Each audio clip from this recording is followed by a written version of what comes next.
Hi అండి. అందరికీ నమస్కారం. Welcome back to honey food basket. ఈరోజు రెసిపీ కంటే ముందుగా ఒక చిన్న పొడుపు కథ అడగాలనుకుంటున్నాను. ఏంటండి ఈ అమ్మాయి పొడుపు కథల వైపు ఎళ్ళిపోయింది మనసు అనుకుంటున్నారా? ఈరోజు నన్ను మా పాప అడిగిందండి. అది వినగానే అవును కదా! చిన్నప్పుడు భలే ఉండేవి కదా! ఇవన్నీ తెలుగులో. ఇప్పుడైతే వాటి గురించి ఆలోచించేంత టైం కూడా లేదు. ఈ బిజీ లైఫ్‌లో అలా వెళ్ళిపోతున్నాము. ఏమైనా డౌటొస్తే యూట్యూబ్ చేయటం, గూగుల్ చేయటం తప్ప మైండ్‌తో ఆలోచించడమే మానేసామనుకోండి. సో, ఎనీవేస్ నేనైతే ఈరోజు పొడుపు కథ అడిగే తీరుతాను మిమ్మల్ని. తప్పకుండా ఆన్సర్ చేయండి తెలిసిన వాళ్ళు. తెలియని వాళ్ళైతే వీడియో ఎండింగ్ వరకు వెయిట్ చేయండి. నేనే ఆన్సర్‌ని రివీల్ చేస్తాను. ఆ పొడుపు కథ ఏంటంటే, అన్న ఇంటికి తమ్ముడు వెళ్తాడు. కానీ తమ్ముడు ఇంటికి అన్న వెళ్ళలేడు. రకరకాల ఆన్సర్స్ మైండ్‌లోకొస్తున్నాయా? తమ్ముడి ఇంటర్ అడ్రెస్ అన్నకి తెలీదేమో, మరదలు మంచిది కాదేమో, అన్నా, తమ్ముడు గొడవ పెట్టుకున్నారేమో ఇవన్నీ వస్తున్నాయి కదా! అవేమీ కాదండి. ఇది పొడుపు కథ కదా! సో, చాలా ఈజీగా ఉంటుంది. మనం యూజ్ చేసుకునే వస్తువుల్లోనే ఉంటుంది రోజువారీ. క్లూ కూడా ఇచ్చేసానండి. మీరైతే ఆలోచించండి. నేనైతే వంట చేసేస్తాను. మిల్ మేకర్ రైస్ చేశాను. చాలా ఈజీగా అండ్ టేస్టీగా లంచ్ బాక్స్‌లోకి చాలా బావుంటుంది. స్టవ్ వెలిగించి పాన్ పెట్టుకొని 1 స్పూన్ ఆయిల్ వేసుకొని, ఆయిల్ వేడెక్కాక 2 బిర్యానీ ఆకులు, యాలకు, లవంగం వేసుకొని ఫ్రై చేసుకోవాలి. మంచి అరోమా వస్తుందండి. ఈ మిల్ మేకర్ రైస్ ఇలా అయినా తినొచ్చు. రైతాతో కూడా చాలా టేస్టీగా ఉంటుంది.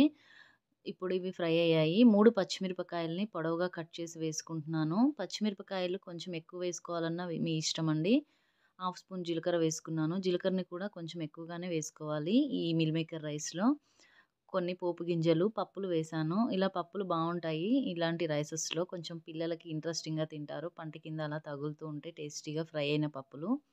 ఇవి ఫ్రై అయిన తర్వాత పొడవుగా కట్ చేసుకున్న మీడియం సైజులో ఉండే ఉల్లిగడ్డని ఇలా వేసుకుంటున్నాను. కొంచెం ఇట్లా స్లైసెస్ లాగా అయితే తొందరగా ఫ్రై అవుతాయి. వేసుకున్న తర్వాత 2, 3 కరివేపాకు రెబ్బలు వేసుకోవాలి. స్టవ్ మీడియం ఫ్లేమ్‌లో పెట్టుకొని మంచి కలర్ వచ్చే వరకు ఆనియన్‌ని ఫ్రై అయ్యే వరకు కుక్ చేసుకోవాలి.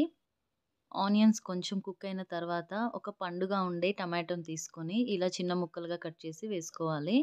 టమాటో వేస్తే ఏ రైస్‌లోనైనా చాలా టేస్టీగా ఉంటుందండి. టమాటోని బాగా పండింది తీసుకుంటే తొందరగా కుక్ అవుతుంది. కొంచెం జ్యూసీగా కూడా ఉంటుంది. టమాటో వేసుకున్న తర్వాత ఒకసారి కలుపుకొని చిటికెడంతా పసుపు యాడ్ చేసుకోవాలి కలర్ కోసము. పసుపు వేసిన తర్వాత హాఫ్ స్పూన్ సాల్ట్ వేసుకుంటే టమాటో తొందరగా మగ్గిపోతుంది. టమాటోల్లో పచ్చిదనం అంతా పోయేలాగా కుక్ చేసుకున్న తర్వాత ఒక చిటికెడంతా అల్లం వెల్లుల్లి పేస్ట్ వేస్తున్నాను. ఫ్రెష్‌గా దంచిన అల్లం వెల్లుల్లి పేస్ట్ అయితే టేస్ట్ బావుంటుంది. కొంచెం వేసినా కూడా మంచి స్మెల్ వస్తుందండి.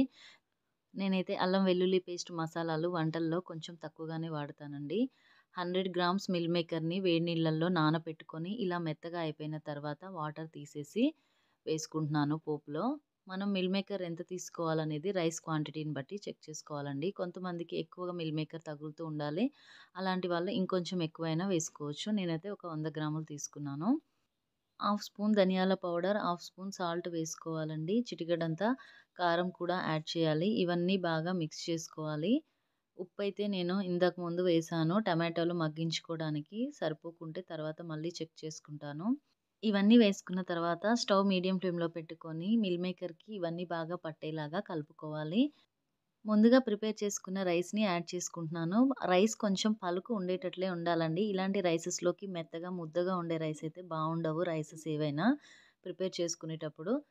రైస్ వేసుకున్న తర్వాత స్టవ్ హై ఫ్లేమ్‌లో పెట్టుకొని బాగా కలుపుకుంటే ఈ మసాలా దినుసులన్నీ మిల్ మేకర్ ఆ టేస్ట్ అంతా రైస్‌కి పట్టి చాలా టేస్టీగా మిల్ మేకర్ రైస్ ప్రిపేర్ అవుతుంది. ఫైనల్‌గా కొత్తిమీరతో గార్నిష్ చేసేసుకోవడమే. చాలా ఈజీగా అండ్ టేస్టీగా, సింపుల్‌గా మిల్ మేకర్ రైస్‌ని ప్రిపేర్ చేసుకొని రైతాతో కానీ, ఇలా కానీ ఫైనల్‌గా లంచ్ బాక్స్‌లో సర్వ్ చేసేసుకోవడమే.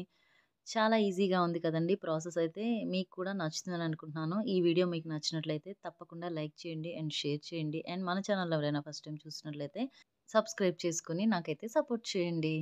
సో, ఇప్పుడైతే నేను పొడుపు కథ వేశాను కదా! దాని ఆన్సర్ కూడా తెలియాలి కదా! సో, ఆన్సర్ చెప్తాను. అదేంటంటే బిందె చెమ్ము. బిందెలోకి చెమ్మెళ్తుంది కానీ, చెమ్ములోకి బిందె వెళ్ళదు కదండీ! అన్న అంటే బిందె, తమ్ముడు అంటే చెమ్ము. చాలా బావుంది కదా! పొడుపు కథ అయితే. సో, బాయ్ అండి. మళ్ళీ ఇంకొక మంచి ఇంట్రెస్టింగ్ వీడియోతో అండ్ మంచి పొడుపు కథతో మీ ముందుకొస్తాను.